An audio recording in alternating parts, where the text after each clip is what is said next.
지키시는 분, 너를 가장 많이 알고 계시며 하나님은 너를 만드시는 분, 너를 가장 깊이 이해하신단다.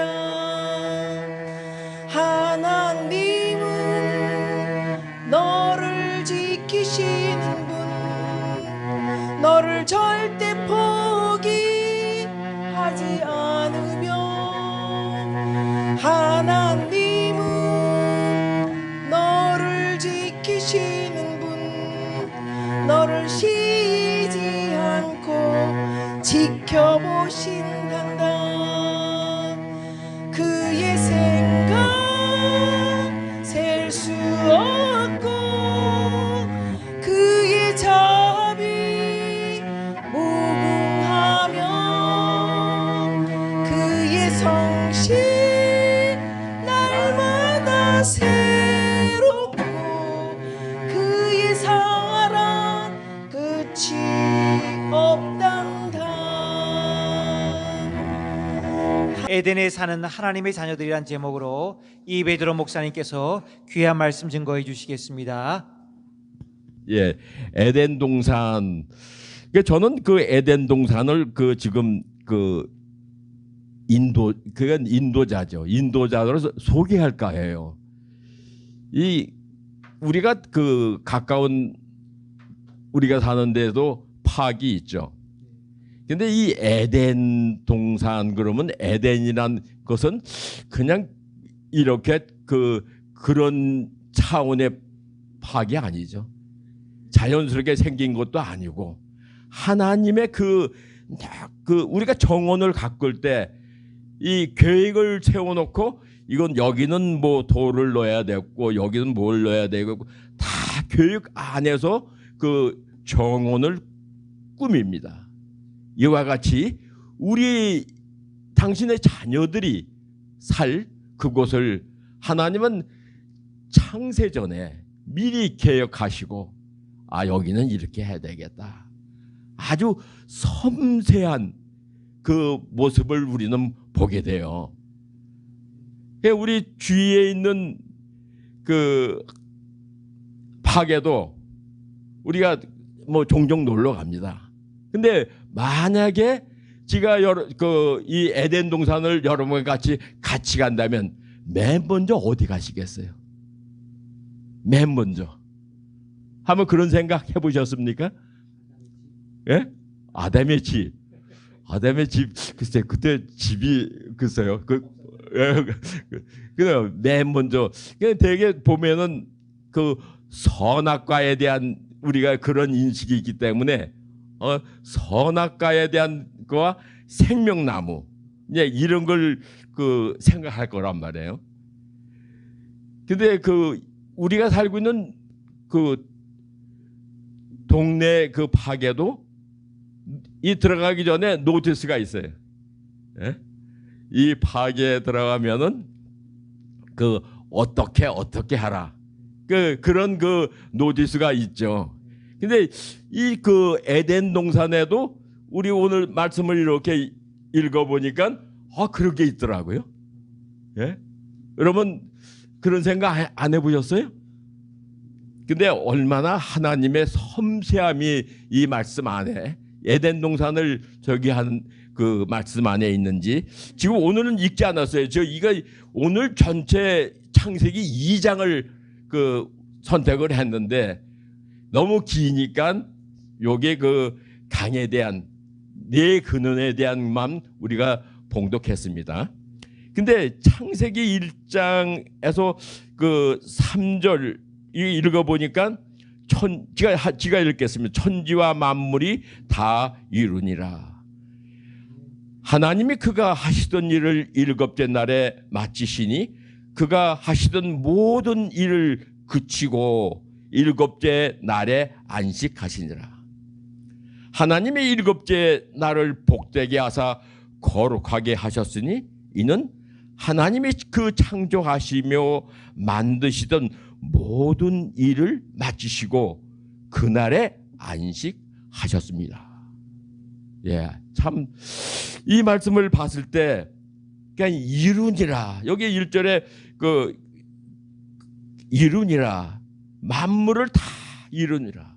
이 만물에 이뤘다는 얘기는 모든 얘기를 다 당신의 계획대로 다 우리에게 주시겠다고 저 마음을 잡수시고 다 이루고 그 끝을 해서 이루었다는 얘기죠. 하나도 당신의 계획과 모든 게 벗어남이 없다는 거죠. 정확하게. 그러니까 얼마나 그 보시기에 아름다워. 당신이 하신 것을 보기에 아름답다고 말씀하시지 않습니까? 이와 같이 얼마나 아름다웠겠습니까?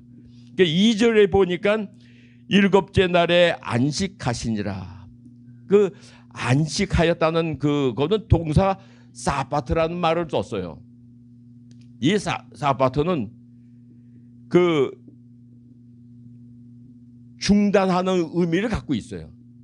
그러니까 중단은 하던 것을 중단했다는 얘기가 아니죠. 다 이루어서 완성한 단계를 그 사바트를 사용하면서 그걸 나타내고 계시죠. 하나님은 우리에게 모든 것을 다 여기에 우리 저 한영선 목사님은 몇 년 후에 이렇게 해서 영원한 복음교회 그걸 하실 것이다. 이거 계획까지도 다 넣으신 거예요. 믿으십니까? 예. 그럼 우리 저기 선교사님 나오셨는데 미얀마 선교사님도 어디서 하시고 어디로 갈 것이다까지도 다 계획 안에 넣으신 거예요. 얼마나 그 창조의 이 에덴 동산의 계획이 얼마나 아주 세밀하고 얼마나 그야말로 완전한 것을 우리는 말씀을 통해서 우리는 볼 수가 있습니다. 그러니까 세 번째, 하나님이 그 일곱째 날을 복주사 이 쉼의 날의 의미와 중요성에 대한 설명이 그 첨가되고 있고, 이 거룩한 기록은 매주 안식일을 하나님의 창조 사업에 이 일곱째 날에 그 쉼을 그 만드신 거예요. 쉼. 우리가 안식. 그러니까 우리가 열심히 하나님이 창조할 때 건성하시겠습니까? 최선을 다하셨다는 얘기입니다. 최선을. 그러면 우리에게 주시는 말씀은 뭡니까? 6일 동안 최선을 다하라는 얘기죠. 그렇죠? 이 최선을 다하라. 이것을 우리에게 허락하지. 어떻게? 거룩하게 하라는 거죠. 거룩하게. 이 거룩이란 말은 저는 정말 그 가슴에 와닿는 것은 그 출애굽기 3장 5절의 말씀에 가슴에 와닿는데, 그 모세를 부르시며 네가 서 있는 곳은 거룩한 곳이니 신을 벗으라고요. 저는 그 신을 벗는 그 상황을 거룩이라고 보고 있어요. 그러니까 내가 뭘 하려고, 내가 뭘 해야 되겠다, 이게 아니라는 거죠. 이게 아니고 정말 그 하나님의 말씀에 경종하고 그 말씀에 순종하는 그 모습, 이것이 전 거룩이라고 보고 있어요. 그렇게 네가 서 있는 거룩한 곳이니 신을 벗으라는 것은 모든 네가 얼마나 네 그 마음에, 그러니까 우리가 그 하나의 그 정과, 그러니까 이게 하나의 그 하나님 뜻에 벗어나는 것은 그 정과 그 욕심, 이것이 죄라는 거죠. 예, 이것에 우리가 얽매여 있기 때문에, 그러면 하나님이 원하시는 것은 결국 거기서 벗어나라. 그러니까 당신이 말씀하시는 것은 모든 것을 내려놓고 나만 따르라는 거죠. 그러면 어떻게 해요? 당신이 모든 일을 해주신다는 거죠. 우리에게서는 그게 걱정이 되고 근심이 되고 믿지 않지만 하나님은 당신의 계획한 대로 에덴 동산 안에서의 계획한 대로 우리를 만드시고 조성하시고 이끌시겠다는 얘기죠. 이것은 저는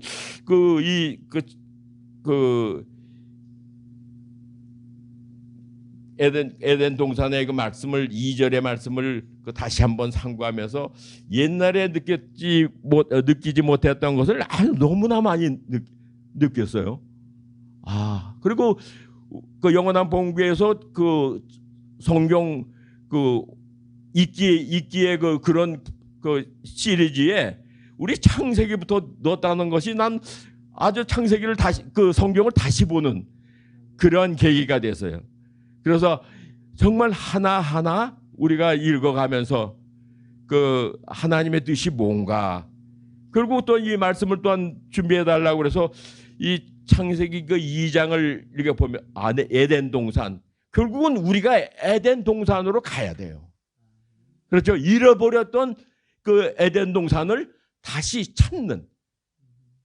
그러면 하나님 성경에서 나오는 에덴 동산의 근원이 네 근원으로 됐다는데 한번 볼까요? 어떤 거니까 근원인지. 세계 역사학자의 이론을 살펴보면 특히 요세푸스는 그 세계 4대 문명 발생지를 말씀하고 있어요. 어떻게 발생하죠? 이집트 문명.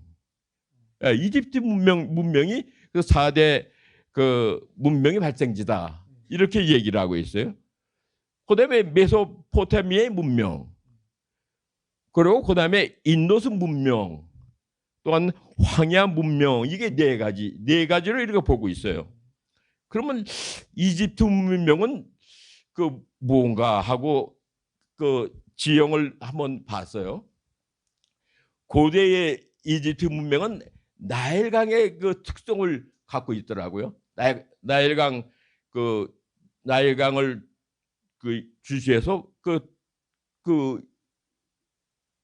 그것이 이제 인도스 문명, 이집트 문명이죠. 근데 이집트 문명은 결국 성경에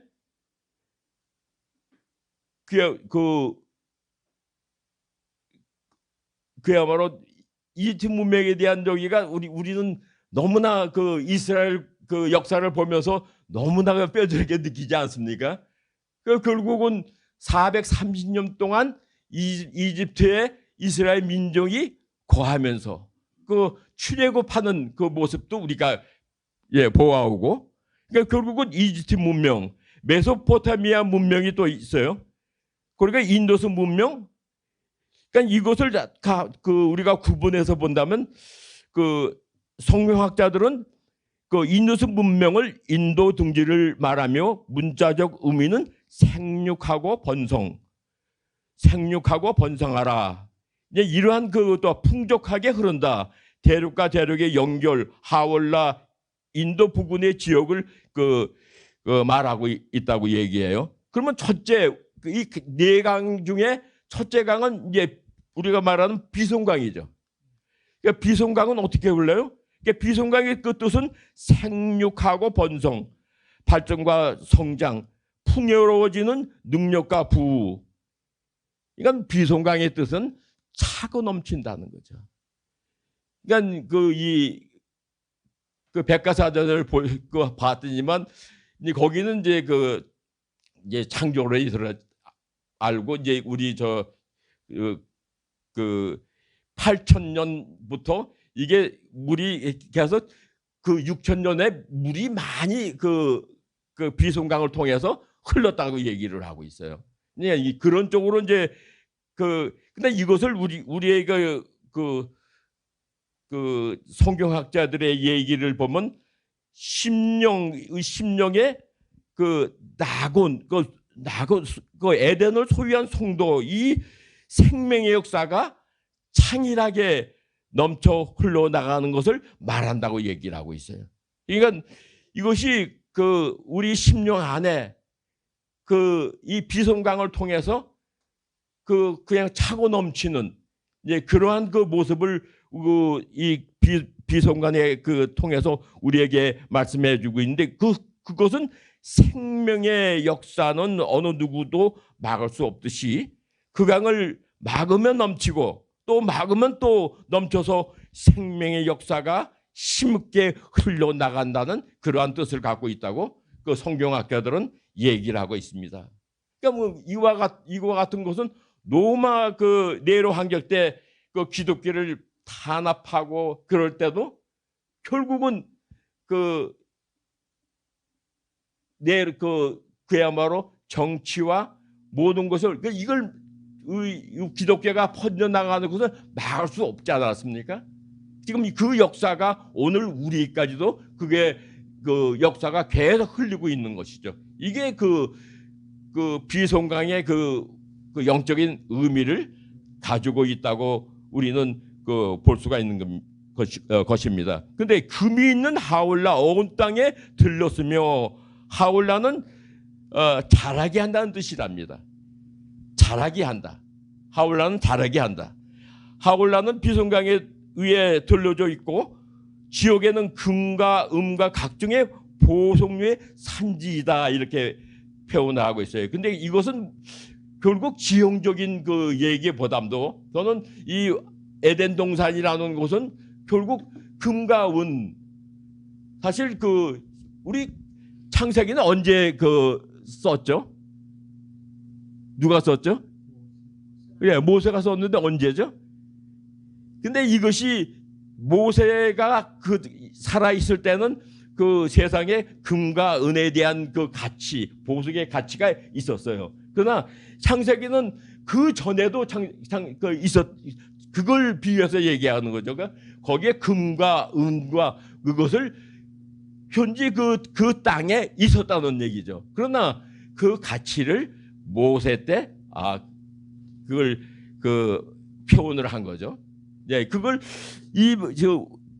창세기를 보면서 그러면 그 전에는 어떤 생각을 갖고 있었나? 그러니까 그만큼 우리에게 주시고자 하시는 말씀은 그렇게 하나님의 성령의 강이 흘렀을 때, 생명의 강이 흘렀을 때 우리가 같이 보석의 우리 심령 안에 귀한 보석의 모양이 된다는 것이죠. 믿으십니까? 그와 같이 성령의 이 생명의 강이 흘렀을 때, 우리가 보석과 같이 귀한 심령이 된다는 것을 에덴 동산에서 그 비송강을 통해서 우리에게 말씀을 해주신 것을 볼 수가 있습니다. 그러면 두 번째 강은 무슨 강이죠? 둘째 기용강. 기용강의 뜻은 용출, 올라가는, 막히지 않고 터져나옴. 기용강의 뜻은 샘솟는 유출, 값없는 생수, 성령과 신부가 성령에 대한 성령의 강, 생수의 강이 터진다는 의미를 가지고 있습니다. 이와 같이 기온강을 통해서 목마른 자도 또한 값없이 생명수를 받으라고 하는 깊은 뜻이 있는 것. 이사야 55장 1절의 말씀이죠. 오라 너희 목마른 자들아 물로 나와라 돈 없는 자도 오라고 말씀하고 있듯이 우리 안에 정말 이 기온강에서 흐르듯 우리 성령의 그 강이 우리 심령 안부터 용수넘쳐서 나온다는 것을 말씀하고 있는 것입니다. 이와 같이 하나님의 은혜와 사랑의 강물이 내 안에 들어갔을 때 그 샘을 솟아 나오는 하나님의 은혜와 사랑이 이 기온강에 주시고자 하시는 귀한 생명의 뜻이라는 것이죠. 그러니까 기온강은 그러니까 결국 구수에 흘러 그야말로 기온에 가서 구수에서 물이 나온다고 말씀하세요. 이것이 구수라는 것은 결국은 우리가 얘기하던 검다는 의미가 아니겠습니까? 검다, 구수는 이제 그러니까 거기서부터 나일강이 흘렀다고 말씀하시거든요.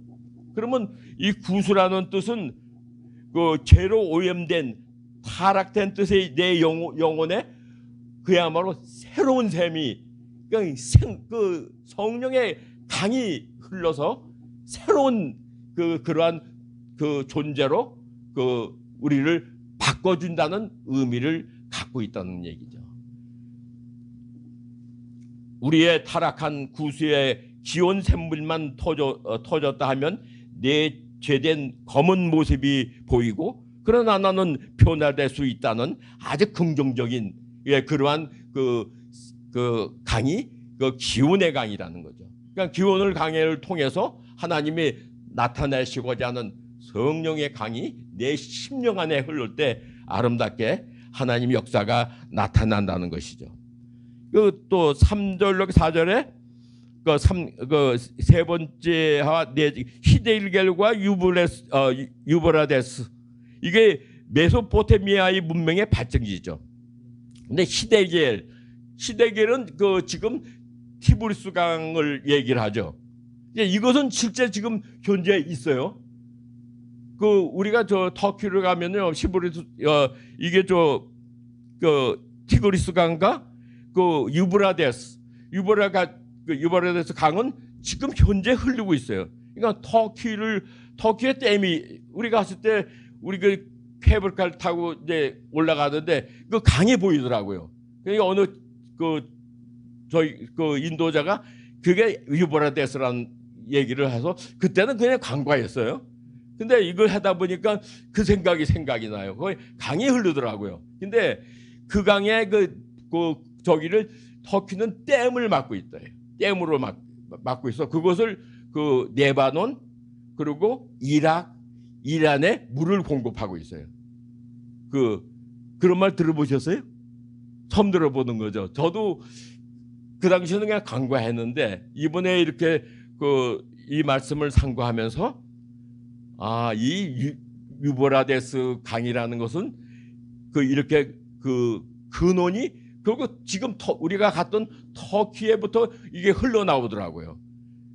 근데 거기가 에덴 동산이라고는 얘기할 수가 없어요. 그렇지만 하여튼 그 흘리는 걸 봤을 때 이게 그 강을 통해서 그 레바논 또 이라크 또 그 시리아, 레바논 그 이라크하고 이란으로 흘러내려가더라고요. 이게 현재도 지금 그 강이 있다는 얘기죠. 그러니까 유브라데스의 그 뜻은 맛이 달다. 풍요라는 의미와 티그리스 강과 인접에 흐르며 메소포타미아 문명의 발생지로 그 역사학자들이나 우리 성경학자들은 이것을 말씀을 하고 있는 것이죠. 근데 우리가 여기에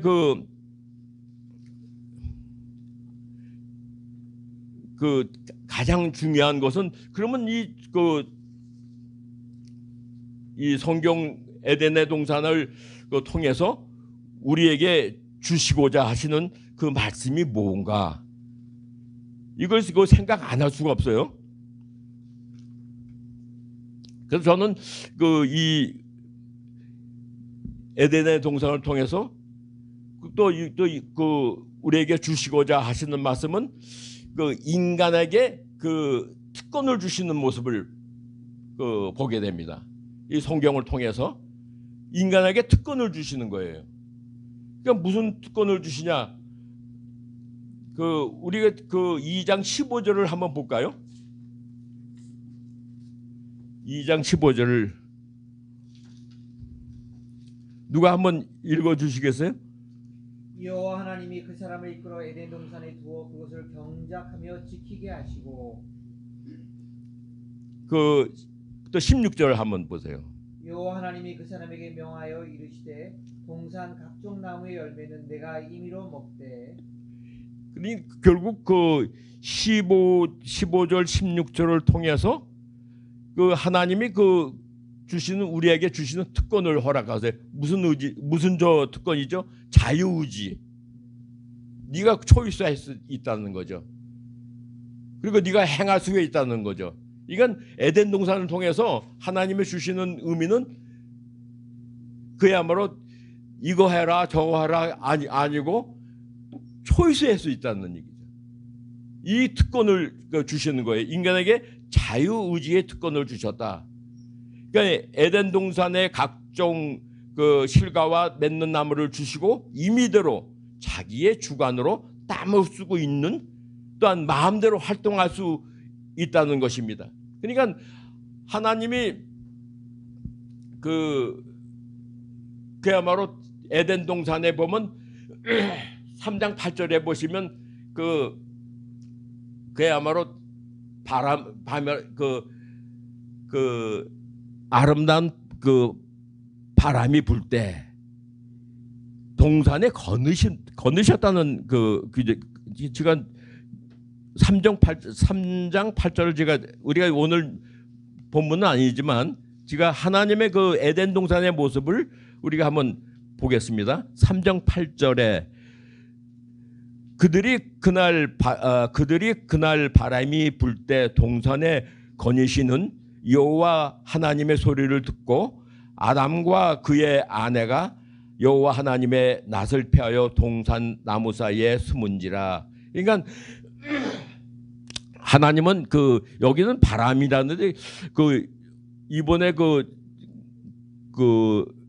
뭡니까 유대인 성경 해석한 거기는 아주 재밌게 표현됐더라고요. 아주 기분 좋은 바람이 불 때, 그러니까 지금 우리가 살고 있는 이 캘리포니아도 날씨가 좋지 않습니까? 근데 저녁 때 또 우리는 우리 노 목사님 농장 저쪽은요 해풍이 불어서 저녁 때면 기분이 아주 상쾌해요. 우리 선교사님 거기 계시지만 저는 거기 살다 보니까 그걸 느껴져요. 저녁 때 되면 해풍이 불어가지고 아주 기분이 좋은 그런 모습을 우리는 살면서 봤거든요. 그와 같이 에덴 동산에 바람이 아주 기분 좋은 바람이 불 때 하나님은 이렇게 동산을 거느셨다. 그러면서 우리와 대화하기를 원하시는 그런 모습이 말씀하시는 게 아닌가, 저는 이렇게 생각해요. 두 번째로 세 가지 특권을 주셨는데 이 땅을 정복하고 누릴 특권을 주셨습니다. 이 땅은 누구예요? 이 땅의 임자는 누구예요? 예? 에덴 동산의 주인은 누구세요? 그죠? 하나님이시죠. 우리는 관리인이에요. 예? 그러면 우리가 이걸 보면서 아니 이 사람들이 왜 그야말로 선악과를 따먹었나? 예? 거기까지 내 생각 안 할 수가 없잖아요. 근데 결국은 하나님이 따먹지 말라는, 주인이 따먹지 말라는 것까지 이 관리자가 먹은 거예요. 이러한 모습을 우리는 보게 돼요. 그러니까 그것이 뭐냐면 저는 에레미야 2장 13절을 보게 되면서 선악이 뭔가를 다시 한번 생각하게 돼요. 선악은 뭐냐? 하나님 자체가 선이죠. 하나님은 선이시죠. 그러나 하나님의 뜻이 아닌 것, 그러니까 인간의 생각, 판단, 이것이 악이라는 거죠. 그것이 에레미야 2장 13절에 분명히 말씀을 하고 있어요. 그러니까 지금도 마찬가지죠. 우리가 삶을 살면서 하루하루를 어떻게 살아가느냐. 그럼 우리는 습관적으로 살아가요. 우리는 이게 하나님이 뜻이겠지? 이게 아니라는 거죠. 그러니까 저는 이걸 보고서도 내 삶이 바뀌어야 되겠구나. 정말 하나님이 원하시는 내 삶. 그러니까 성경을 대하는 것도, 성경도 이 결국 문자적으로 대한다면 결국 하나님의 뜻에 온전한 하나님 뜻이 아니라는 거죠. 그러면 어떻게 해요? 성경을 어떻게 볼 것이냐? 성경을 그냥 우리가 읽으면서 말씀을 오늘 내가 성경을 읽어서 그 말씀 안에서 자꾸 묵상을 하는 거예요. 묵상을, 그 말씀의 묵상 안에서 하나님의 진짜 그 진리를 깨달을 수 있는 길이 아닌가. 예, 저는 그렇게 생각합니다. 그러니까 우리가 자꾸 거기에 대한 비춰 우리가 아무나 하면 그 주석을 보고 볼 것이고 남의 생각은 어떤가 이렇게 할 것인데 거기에 그것도 뭐 좋은 방법이죠. 그러나 더욱 정말 성경을 볼 때 읽으면서 그냥 그 오늘 하루에 주신 말씀 말씀 안에서 묵상하고 나갈 때 하나님의 진리가 내 안에 거할 줄 믿습니다. 예, 그러면서 우리가 저는 저쪽 달라스에 이영경 목사님이라고 계세요. 우리 장신 장신 선배신데요. 이분이 당신이 콜롬비아 유학 시절에 아주 너무 신학이 공부하기가 힘드니까 영어도 짧고 근데 어느 날 형태가 없는 분이 찾아오셨다고 그래요. 그러니까 얼마나 몸이 지쳤겠습니까? 그러면서 자기하고의 15일간의 삶을 살았다고 간증을 쓰셨더라고요. 간증을 읽으면서 그러면서 자기가 그야말로 어떻게 살아야 되는지, 그러니까 그걸 자기의 삶의 길을 잡았다고 얘기를 해요. 그래서 어떻게 저기 하냐면 매일 자다가도 아침 7시면 자기가 필요하니까 더 자고 싶은데 7시에 일어나서 일어나라. 그래서 결국 일어나면 아침을 먹어라. 사람이 이 식사를 안 하면은 몸이 기우가 지니까 먹어라. 그래서 15일간 자기의 삶을 다 잡아주셔요. 공부할 때도 더 이상 공부하지 마라. 자라. 그래서 자기를 밸런스를 잡아주셨대요. 그러니까 15일 날 15일간에 그분이 그러면 15일 날 있다가 가셨냐? 이게 아니죠. 자기 안에 지금도 깊은 말씀을 주시면서 목회 그야말로 사람들한테 목회에 대한 저기를 주신다고 그래요. 그러면서 15일간의 성령님과의 동행이 자기의 40년, 그분 은퇴하셨으니까 40년간 목회를 한 기본이 됐다고 그러니까 간증책을 보면서 그렇구나. 그와 같이 우리는 우리에게 주신 특권 두 번째, 이 땅을 정복하고 누릴 특권을 주셨다는 거죠. 정복하고 여호와 하나님 이제 19절의 말씀이죠. 여호와 하나님의 흙으로 각종 들짐승과 공중의 각종 새를 지으시고 아담이 어떻게 이름을 짓나 보시려고 그것들을 그에게 이끌어 이르시되 아담이 각 생물의 이름을 일컫는 바가 그의 이름이라. 그러니까 이와 같이 모든 그야말로 이름을 짓는다는 것은 거기에 속성을 한 동물의 속성들을 다 알 수가 있다는 얘기죠. 물론 하나님이 가르쳐 주셔서 알 수 있지만 그렇게 속성을 안다는 것은 그만큼 사랑 안에서 생물체에 대한 깊이 있게 들어서 그럴 때만이 그와 같이 정복, 이건 여기서 정복이라는 얘기를 했지만 같이 어울려 살 수 있다는 것이죠. 그러니까 이러한 특권을 두 번째로 주셨다. 그러니까 저는 세 번째로 하나님의 명령을 지키라는 특권을 주셨다. 이게 절대적인 순종이죠. 순종의 명령. 그러니까 우리가 하나님을 우리는 그런 기도도 저도 했지만 하나님 만나게 해주세요. 만나게 해주세요. 그 아주 토굴 속에서 들어가서도 해봤어요. 근데 하나님은 그렇게 해서 만나는 게 아니죠. 내가 우리가 하는 말씀을 계속 읽어 나갈 때 내 심령이 깨끗해져요. 그러니까 아까 거룩할 수 있는 방법을 얘기하지 않았습니까? 네가 서 있는 곳은 거룩한 곳이니. 그러니까 말씀을 자꾸 이뤄나갈 때 내 심령이 깨끗하고, 그럼 심령이 깨끗한 사람은 누구 해도 다 포옹을 할 수가 있어요. 그러니까 결국은 지도자가 지도된 사람은 강력하고 이게 아니죠. 유순하고 모든 사람을 내 품에 안을 수 있는 이런 사람이 그 하나님은 만들어 주신다는 거죠. 이것이 특권이라는 거죠. 그땐 성령의 이끌음 속에서 정말 성령이 오면 야 오늘 너 입을 덮고 자라. 또 이렇게 누구 만나러 갈 때 야 무슨 넥타이를 매라. 이것까지도 다 간섭을 하세요. 어떻게 보면 내 심령이 아직 거기에 도달하지 못하니까 하나님은 그 심령 그 상황까지도 도달할 수 있게끔 성숙한 하나님의 자녀가 될 수 있는 특권을 허락해 주신다는 거죠.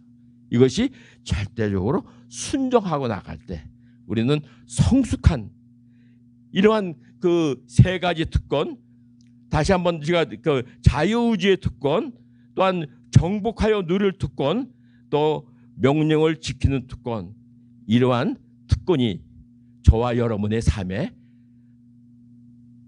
나타내어 하나님 영광이 나타날 수 있도록 축복합니다. 네, 감사합니다. 기도하시겠습니다.